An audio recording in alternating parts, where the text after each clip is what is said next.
Hey Ken, this is Greg. It's Friday, January 28th of year 2002, and I've got a video here for you over chapter 11 of To Kill a Mockingbird. We have a kind of a strange day here at school. It's only quarter till 1 right now.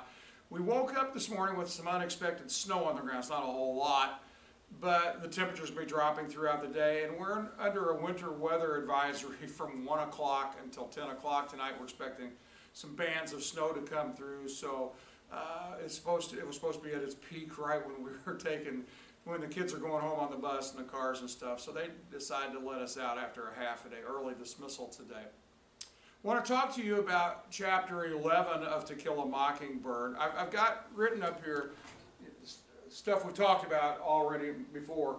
You never really understand a person until you consider things from his point of view, until you climb into his skin and walk around in it. And then I put a big exclamation mark here underneath it.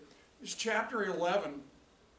This is about Mrs. Henry Lafayette DuBose. It seemed, for many times that I read this book, it seemed kind of out of place. It just something random that Harper Lee seemed to have thrown in.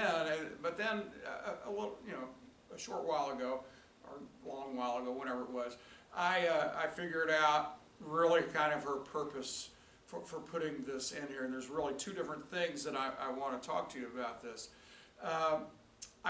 As I've told my students, and I think I've mentioned it here on video as well, this is what I have written up here is really kind of the theme of the first 11 chapters of this book. You can find an explanation for this or an example of this in every chapter 1 through 11. But starting 2 chapters ago, she started making the transition from the first part to the second part, and this is a continuation. It's not only emphasizing that. I put the exclamation mark because this chapter emphasizes what Atticus had said, and emphasizes once again what the first part of the book. This is the concluding chapter to the first part of the book, and she's just putting a big stamp on there. See, this is one more example. But it continues that transition from this first part of the book into the meat of the book, of the second section, the trial of Tom Robinson. So I want to talk a little bit about that. Jim and Scout they're terrified of this old woman who lives down the street from them, Mrs. Henry Lafayette DuBose. She's an older woman. She's crabby, cranky all the time, and she verbally assaults Jim and Scout every opportunity that she gets. As my kids in class said, she just acts like an old person who just says whatever they want, and they don't care who hears it or anything like that. I had to chuckle at that. Of course I've known people like that, but I've known young people that way as well. I guess to a young person it just seems a little bit more humorous or poignant when it's an old person, especially a real old person who, they have nothing left to prove in life, nothing left to do, and so they're just going to speak their minds. I've had a relative like that before, and you just kind of say, okay, that's the way it is. That's the way life is. So she kept on just every time they go past, she'd have this harangue against them and harassing them, and it bothered Scout quite a bit, but Jim seemed to have held his tongue. But she said a couple of things that really made Jim upset concerning Atticus. She'd tell him all the time, "You're all going to amount to nothing. Gina Louise, you're going to end up being a waitress at the local diner, and that's all you're going to do. And, you'll amount to nothing. Jim, you're going to end up in jail," and stuff like that. And she was just telling them, just spouting this stuff. It just spewed out of her mouth like a volcano every time they passed. Well, she said something in particular about Atticus, and it really, as it says in the book, she knew that her shot had fired home, and it really affected Jim. Jim and Scout went to the store. It was Jim's birthday, and they went to the Five and Dime or whatever it was, and he bought himself a steam engine, and he bought her a baton to play with. he came back, and of course Scout had thrown it up. The baton was filthy by the time they got back to their house, or down to Miss Dubos's house anyway. So Jim was still seething from his last encounter with Mrs. Dubose. He took Scout's baton, and he says he lopped off all the tops of her camellia bushes, the flowers and blossoms and the green, you know, it was kind of springtime-ish there. And he just destroyed all, I mean, didn't tear up the plant, didn't uproot the plants or anything like that, but just made it so everything was, you know, the yard was littered with all these greens and flowers and blooms and, you know, blossoms and stuff, whatever. And then he took the baton and he broke it over his knee and he threw it to the ground. Well, of course, Atticus heard about it by the time he got home, and he told Jim, you know, there's got to be some punishment. You should have never done that. He didn't even, at this point, he didn't even ask him what Mrs. Dubose had said. But he made Jim go talk to Mrs. Dubose, go down and apologize and talk to Mrs. Dubose. And of course, Scout thought for sure that Jim wasn't going to come back, that Mrs. Dubose was going to take her Confederate pistol and shoot him. And, you know, again, the Confederate pistol under her shawl, that's just a figment of kids' imaginations. So anyway, so Jim came back, and he was a little befuddled. And he said, Mrs. Dubose wants me to come down and after school every day and then on Saturdays and read to her for 2 hours. And Jim told Atticus, says, I'm not going to do it. And Atticus said, yes, you are. Yes, you are. That's your punishment. You're going to have to do it. So Jim had to relent. And of course, Scout went with him. So they were greeted at the door the first day that they went by this awful smell. I don't know if you've ever had a relative in a nursing home or you go visit nursing homes. My mother was in a nursing home for the last 5 years of her life, and I absolutely hated to go there. The smell is awful. I don't think there's anything they could do to get rid of the smell. And just seeing the people in the nursing home, the residents there. Most of the time when I went down to visit my mother, there was patients, or residents. They were lined up in wheelchairs in the hall. About half of them were asleep, and I'm not sure any of them actually knew where they were, conscious of where they were or what they were doing or anything like that. And a lot of times just drool coming down from their mouths, and they just randomly talk to you about I'm sure it wasn't nonsense to them, but it was nonsense to me. And every time I would come home from the nursing home, I would tell my wife, I don't ever want to go back there. I get depressed. I'm depressed when I leave.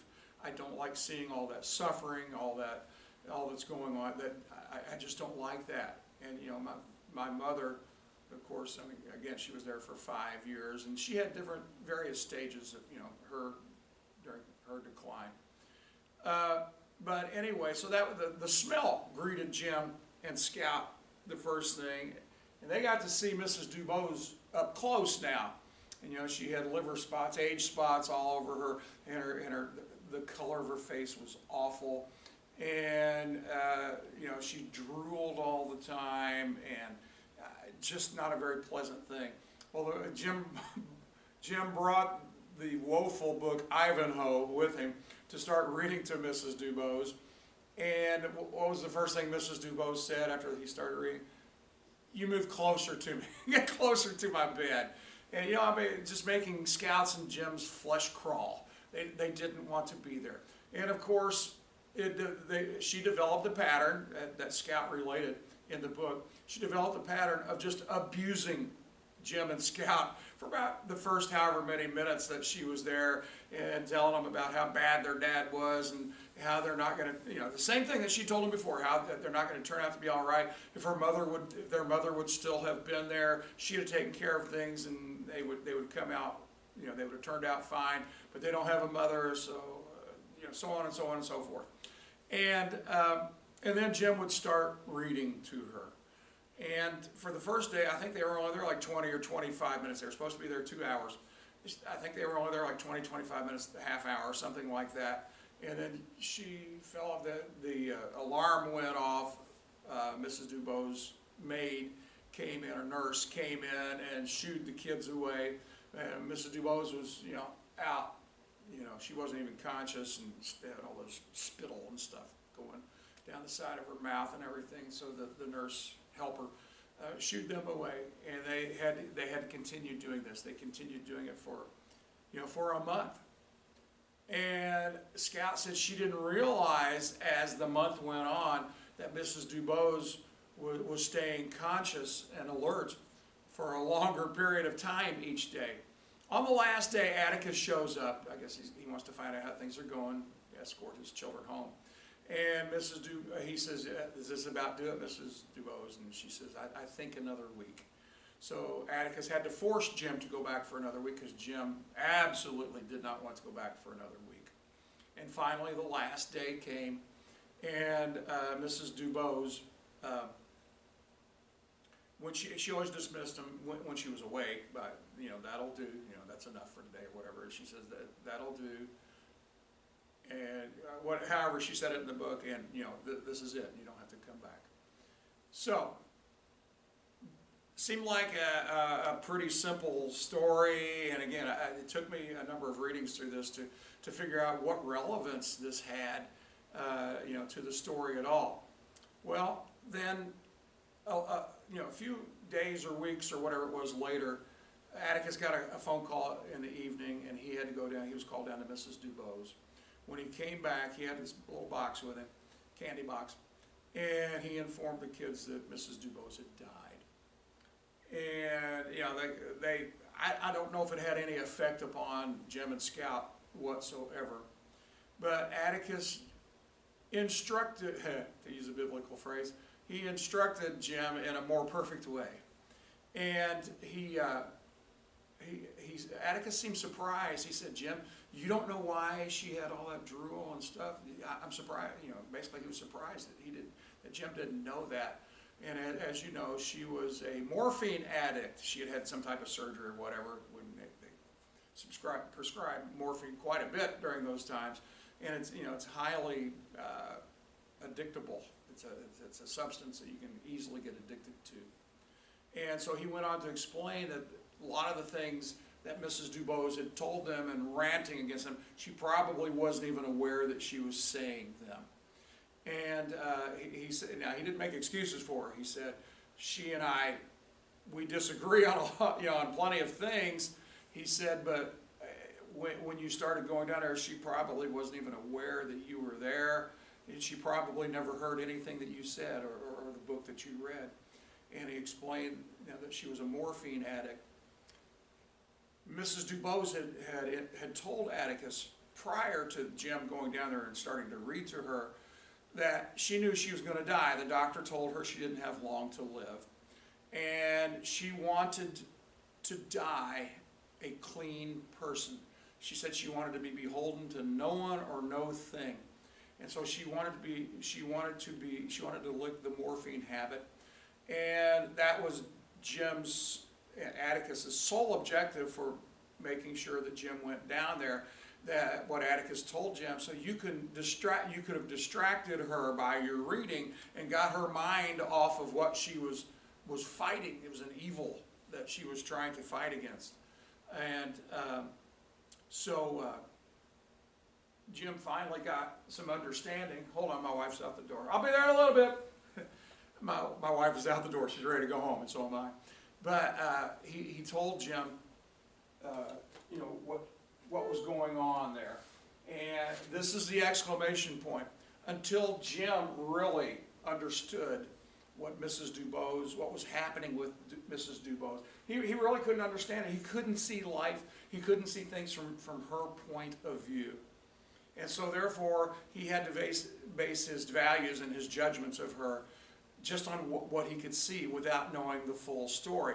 And again, that's the point of, it's one of the main points of the whole book. And when we get to Tom Robinson and Boo Radley, it'll become even more evident. But again, this chapter serves as an exclamation point to this first section of the book of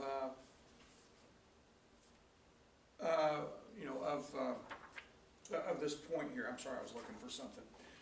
The last thing that I want to talk to you about is, I'm in the wrong chapter still, the end of chapter 11, and this, again, this is like a transition paragraph from, the background material and, building characterization and stuff like that of the first 11 chapters to the meat of the story, which is the trial, and then, the encounter on the way home, Jim and Scout at the end of the book. But a couple things, really, one thing I want you to see if I can see it here, if I can find it. So I wanted to read it to you. I guess it's not going to be that important. I can paraphrase it. All right, the thing that Atticus wanted Jim to understand. Oh, here it is, found it right here, near the end of that chapter. He says, I wanted you to see something about her, about Mrs. Dubose. And again, this is the point going into the next section and the trial. And Atticus understanding completely that he's not going to win. So what I want you to see, or just refresh your memory of that. He said, I wanted you to see what real courage is. And then he defines what real courage is. Instead of getting the idea that courage is a man with a gun in his hand. Here's what real courage is. It's when you know you're licked before you begin, but you begin anyway and you see it through no matter what. You rarely win, but sometimes you do. Mrs. Dubose won all 98 pounds of her. According to her views, she died beholden to nothing and to nobody. She was the bravest person I ever knew. So, again, that's the transition kind of paragraph statement that leads us to the second part of the trial, which is a lost cause even before it begins. But Atticus is going to do it anyway, and he's going to give it his best effort. And in Atticus's terminology, he's demonstrating, and I guess he's hoping that his kids understand that he's a brave man too. What did he say there? It's not putting a gun to your hands and your arms and shooting. That's not bravery. It's undertaking something that you know you're licked before you begin. The last thing I want you to see was the box that Atticus brought home, the candy box, and he gave it to Jim, and he opened it, and it says there was a lovely, I guess white, but then he used this adjective, perfect camellia in the box. Jim threw it down. He said, old hell devil, old hell devil. He didn't want anything to do with it. And I don't think he realized at that moment what Mrs. Dubose, what the statement she was making. The idea that it's perfect means there was a lot of thought gone into it. It had a purpose for, she sent him a perfect one. And I think really what she meant, I think her statement that she was trying to make in all that is, Jim, I know you cut down my camellias, I know everything, you're forgiven. It's over. All right? I don't hold anything against you. All right? And I think that's really the purpose of the perfect camellia. To let Jim know that between him and her, when she died, everything was fine. Which is what Atticus said. Everything was perfect from her point of view. So that's what I'm going to leave you with here today. That was chapter 11. We got into chapter 12 today. It's where the kids visit Calpurnia's church. And if I get an opportunity this weekend, I'll come back and film and video that. If not, I'll get you on Monday. All right, Ken, I will see you a little bit later on video here. Hope you have a good day tomorrow. It's better than today's. See you, Ken.